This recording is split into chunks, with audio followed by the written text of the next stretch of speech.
एक high altitude physiology की research है, कभी ऊपर जाते हैं सांस फूलती है, तो जवानों को किस तरह का रूटीन करना चाहिए, किस तरह तो कहने को ये लाइफ साइंसेज की है। इसी तरह के डिजाइन ग्रुप हैं, कंप्यूटर ग्रुप हैं और दूसरे ग्रुप हैं मेटेरियल से सब है।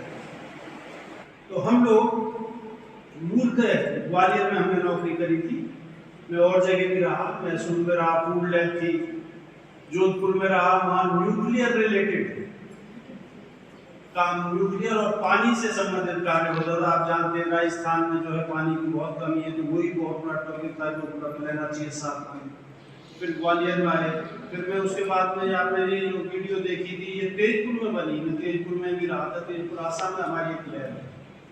फिर हेडक्वार्टर गया, फिर ग्वालियर आ गया, तो कई लैबों में घूमे हम। इस बीच में एंटार्क्टिका जाने का भी मौका मिला था, आप लोगों ने सुना होगा। यदि आप ग्लोब देखें ऊपर की तरफ जो क्षेत्र है उसे आर्कटिक कहते हैं, और उसका जो नीचे का जो ध्रुव है उसे एंटार्क्टिक कहते हैं। और दोनों जो पोल हैं, जो ध्रुव हैं, बहुत ठंडे रहते हैं, हमेशा जमे रहते हैं, माइनस में टेम्परेचर रहता है। तो मैं करीब 4-5 महीने के लिए एंटार्क्टिका भी गया था, करीब 93-94 की बात है। तो हम बैक्टीरिया ढूंढने गए थे कि जो लो टेम्परेचर के बैक्टीरिया ढूंढने। तो हर एक लैब का जैसे मैंने कहा अलग अलग काम है। हमारे ग्वालियर लैब का जो काम है वो है बायोलॉजिकल और केमिकल वारफेयर पर काम करना। वारफेयर पता नहीं बच्चों को कितना आइडिया है, जैसे हथियारों से लड़ाई लड़ी जाती है, उसी तरह से आप पॉइजनस केमिकल गैसेस से भी लड़ सकते हैं और बैक्टीरिया वायरस से भी लड़ सकते हैं। और अभी की बात नहीं है, कोरोना का विकराल रूप तो आपने देखा ही कि जो वायरस क्या तबाही मचा सकता है, सब कुछ कोलैप्स कर गया। तो ऐसा माना जाता है कि जो हथियार नहीं कर सकते वो केमिकल और गैसेस कर सकती हैं, और जो केमिकल और गैसेस नहीं कर सकती, आप कल्पना नहीं कर सकते, वो बैक्टीरिया वायरस कर सकते। उसमें खासियत क्या है बैक्टीरिया की या वायरस की? देखिए, पॉइजनस गैस भी होगी तो कहीं ना कहीं एक तो उसका बनाने का बहुत बड़ा एक प्लांट होना चाहिए, ऐसे नहीं एक कमरे में बना देंगे। दूसरा क्या है, उसे ले जाना और जब यूज करेंगे तो इसमें क्या है, जभी के जभी पता चल जाएगा कि किसी ने उसका बम फोड़ा गैस का। गैस खतरनाक होती है कि पैरालिसिस होता है, कि फकोरे पड़ते हैं, आदमी मर जाता है। इसमें जभी पता चलता है जो कैजुअलिटी होनी है, जब 2 कैजुअलिटी हो या 2000 हो, जभी के जभी होगी, हिसाब खराब हो गया। तो ये बैक्टीरिया वायरस की प्रॉब्लम क्या है, इसे आदमी यदि विकृत दिमाग है, टेररिस्ट है या एनिमी है, आप एक कमरे में इतना प्रोडक्शन कर सकते हैं, पूरी दुनिया को तबाह कर सकते हैं। ये खासियत है।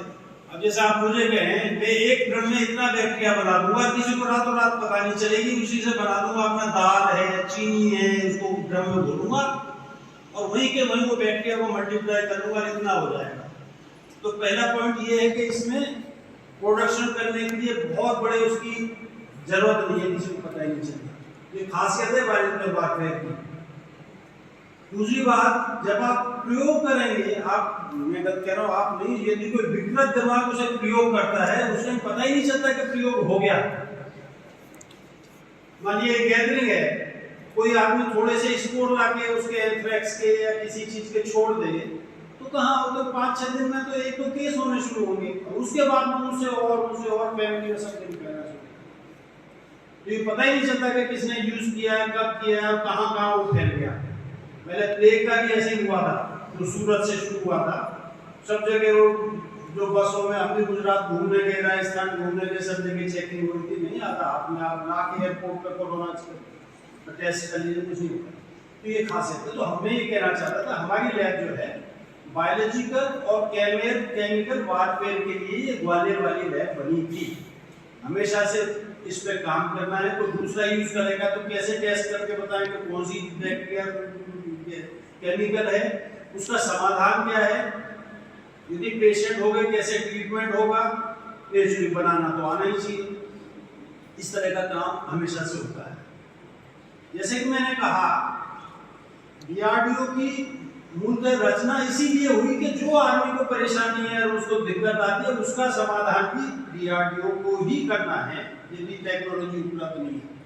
ऐसी ही एक छोटी सी जो समस्या थी जो हम टॉपिक आज डिस्कस कर रहे हैं, जो आपने देखा, ये ह्यूमन वेस्ट डिस्पोजल की थी। पता नहीं हम लोग कितनी बारीकी से देखते हैं। यदि हम प्लेन की भी बात करें, यहाँ की बात करें, दिल्ली की कहीं की भी बात करें, ये बहुत गंभीर समस्या थी। अब काफी गवर्नमेंट ने काम किया है, अवेयरनेस आया, थोड़ी सी प्रॉब्लम सॉल्व हुई है। पहली बात, यहाँ पानी काफी ज्यादा यूज होता है, जो हमारे ट्रेडिशनल सिस्टम है, फ्लश टॉयलेट और ये जो है। और दूसरा, जो पानी यूज करते हैं उसे ट्रीट नहीं कर रहे, जो बाकी शुद्ध पानी है उसे भी कंटेमिनेट कर दे रहे हैं। तो होता क्या अल्टीमेटली, इवन जो सीवियस ट्रीटमेंट प्लांट जो है बड़े शहरों में भी, वो भी संपूर्णता से काम नहीं करते हैं। यदि ऐसे करते तो हमारी यमुना जो है टोटल गंदा पानी ना होता, उसमें दिल्ली से जो शुरू होती है। पता नहीं कितनी एफिशिएंसी है, कितनी सिंसियरिटी है, कमेंट करना तो उचित नहीं। तो कहने का मतलब, सबसे खतरनाक पहलू जो होता है ह्यूमन वेस्ट का, पहले ट्रेडिशनल सिस्टम है, पता नहीं आपको आइडिया है नहीं, आप तो बाकी बात की जनरेशन के हैं, तो उस जमाने के हैं, खेतों में लोगों का ओपन होता था। घरों में तो किसी बड़े आदमी के ही कोई टॉयलेट होगा जिसका के मैनुअल स्कैवेंजिंग होता था, लोग बाग उठा के जो पर्टिकुलर क्लास थे वो बाहर डिस्पोज करते थे। मक्खियां वो सब बदबू तो थी, घर में ही आपके टॉयलेट होगा, पर सबके यहाँ नहीं होता था, 1% के यहाँ होता था।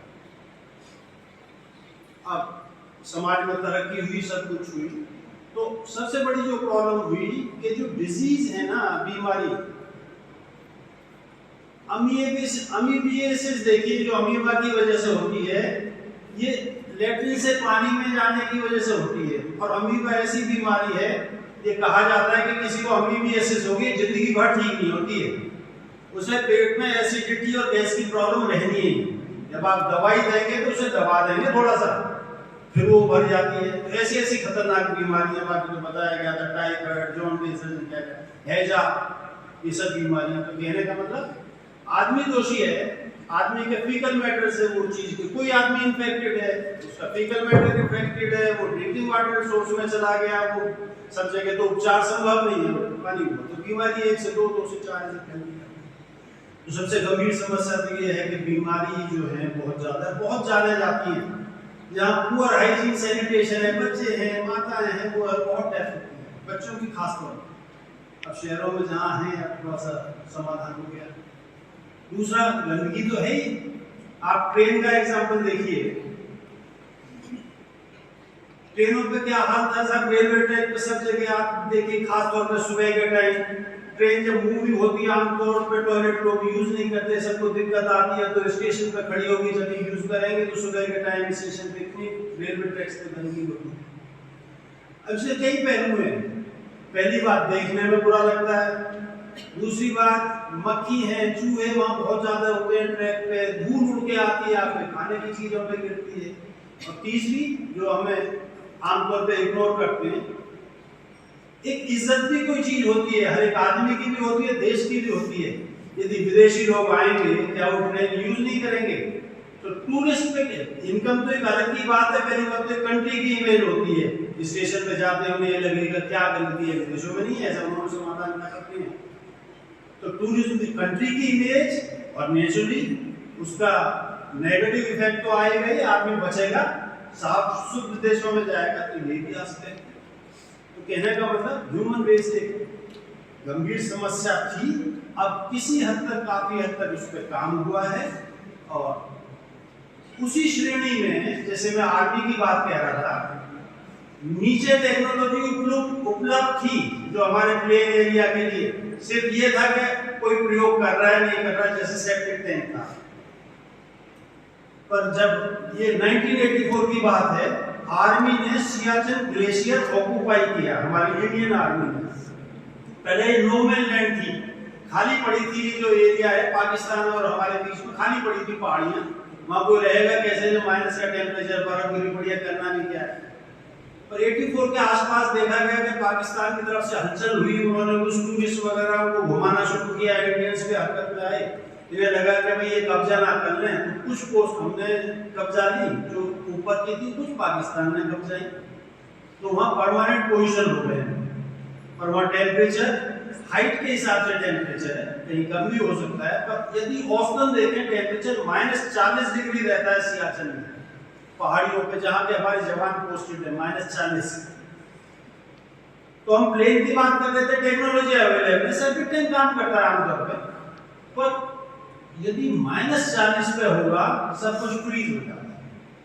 जो आर्मी वाले जवान वहां रहेंगे परमानेंटली, वो परमानेंट स्ट्रक्चर नहीं है, टेंट लगाएंगे और ग्लेशियर मूव करता है कभी 2-4 साल में आपको जगह बदलनी पड़ेगी। तो कहने का मतलब वहां जो ओपन में जाके वो यूज करते हैं या जो भी टॉयलेट जैसा भी है, वो वेस्ट वहीं का वहीं प्रिजर्व हो जाता है। और आप कल्पना करिए कि सियाचिन में ट्रांसपोर्ट करना फूड वूड एक बहुत बड़ी बात है, पानी वानी तो ट्रांसपोर्ट होते नहीं, वही बर्फ जो परमानेंटली है उन्हें उसी को मेल्ट करके पानी पीना पड़ता है। एक छोटा सा एग्जांपल बता रहा हूं, देख के बुरा लगेगा, वो तो भूल जाइए। तो कितनी बीमारी होंगी और कैसे उस पानी को पिएंगे जो जगह जगह शिट पड़ा हुआ है। तो शॉर्ट में बताते हुए ये प्रॉब्लम आर्मी के पास आई जब से सियाचिन ग्लेशियर ऑक्यूपाई किया। उन्होंने सब जगह ट्राई किया आर्मी ने, क्योंकि कोई इंस्टीट्यूशन जो पहले से इस फील्ड में काम कर रहे हैं, इंजीनियरिंग इंस्टीट्यूट भी हो सकते हैं, एग्रीकल्चर कोई भी हो, उन्होंने ओपन निमंत्रण दिया, आप हमें समाधान दीजिए, कोई समाधान नहीं आ पाया। तो -40 के लिए विदेशों में भी ट्राई किया, -40 के लिए कोई टेक्नोलॉजी है ही नहीं। अब पता नहीं बैक्टीरिया का आइडिया है आपको, नहीं है। बैक्टीरिया कीड़े की तरह नहीं होता है, ऑफ कोर्स आइडिया नहीं होगा। बैक्टीरिया जो होता है गुब्बारा है, बंद है, उसका मुंह नहीं है चारों तरफ से। तो जो उसका फूड है, वेस्ट भी उसके लिए फूड हो सकता है, वो इसके फाइन पोरों से अंदर घुसता है, उसके बैलून के जो गुब्बारा है उसके अंदर रिएक्शन होती है, एंजाइम की जो रिएक्शन होती है, उसके बाद में जैसे हम लोग फीकल मैटर या यूरिन की बात करते हैं, उसका भी वेस्ट दूसरे छेदों से बाहर आ जाता है।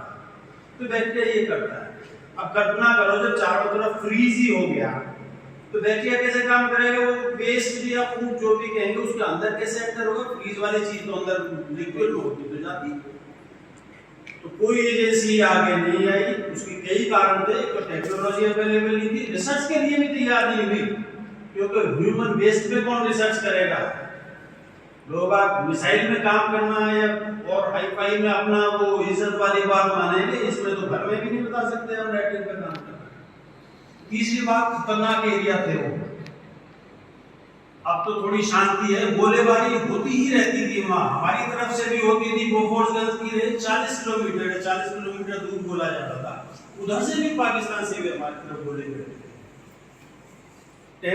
कौन साइंटिस्ट जाए? टेम्परेचर -40, गोलेबारी का हमेशा खतरा, किसी के ऊपर भी गिर सकता है, और ऑक्सीजन इतनी कम, करीब आप 15,000 फीट की बात करें, वहां जाके आप 2-3 कदम पास चल लीजिए, छाती पे हाथ रख के नीचे बैठ जाएंगे, एकदम ना 1/3 ऑक्सीजन। जो मोटे तौर पे हम 20% के करीब बोलेंगे, 21% बोलेंगे, तो वहां कैलकुलेशन डिफरेंट है, तो करीब 7-8% के करीब जो अवेलेबल होती है उस तरह से कोई नहीं तैयार हुआ। मैं भी नहीं था उस लैब में, मैं दूसरी जोधपुर लैब से वहां ट्रांसफर हो गया जब ये बात चल रही थी। अल्टीमेटली एक प्रोजेक्ट ले लिया गया और मतलब ग्वालियर लैब को सौंप दिया कि आपके यहाँ बहुत सारे बायोलॉजी वाले लोग हैं, माइक्रोबायोलॉजी वाले, आप भी कुछ करिए। हमसे भी पूछा गया, वहाँ एक साइंटिस्ट ने शुरू बात करी थी, हम पहुंच गए कि अभी आप इस पे काम करो। मैंने ठीक है, अभी हम दूसरी लैब से आए, हमें तो कोई दूसरा काम नहीं करना, चलो यही कर लेते हैं। तो पर हमने क्लियर कर दिया, मतलब जो हमें माइक्रोबायोलॉजी की नॉलेज है, इसके सक्सेस के रेट 5% से ज्यादा नहीं है, 95% हम कुछ भी नहीं कर पाएंगे। हम पहले से अपने डायरेक्टर को बताते हैं, क्योंकि माइक्रोबायोलॉजी का हमें आइडिया था, वो तो केमिस्ट्री के थे, उस कंडीशन में शुरू किया। डायरेक्टर ने हेल्प की, मैन पावर दी, जो कोई बहुत अच्छी मैन पावर नहीं मिल पाई, जैसे मैंने बताया, कोई काम करने को तैयार नहीं है, जैसी भी मिली कहीं गड़बड़ वाली बात है, वो शुरू किया। अब यदि आपको आइडिया हो, कोई भी वेस्ट हो इस तरह का, 2 तरह के मेथड होते हैं।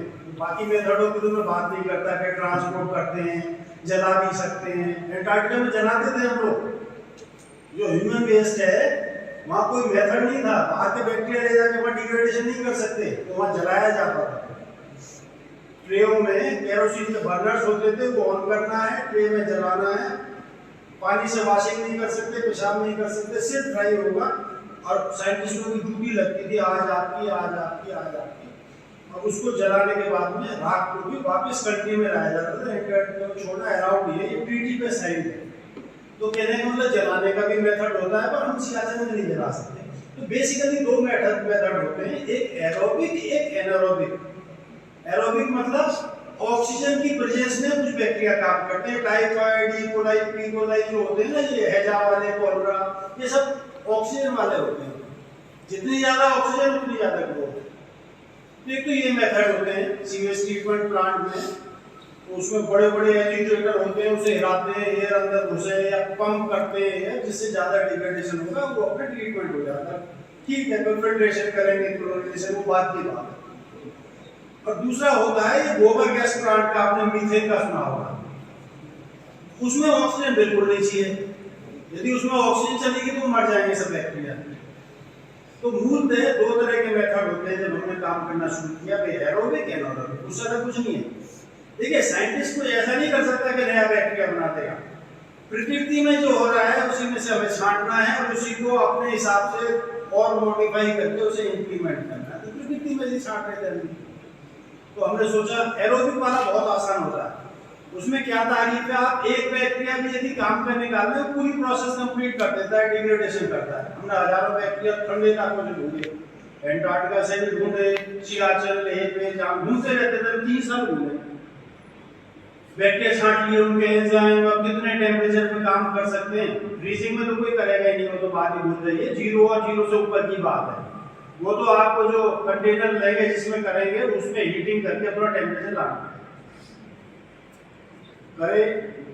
अब बैक्टीरिया मिल गया, अब उनका हम ट्रीटमेंट करते हैं। अब ट्रीटमेंट कैसे करें, तो हमने बहुत सारी चीजें देखी कि सोलर वाटर हीटर है।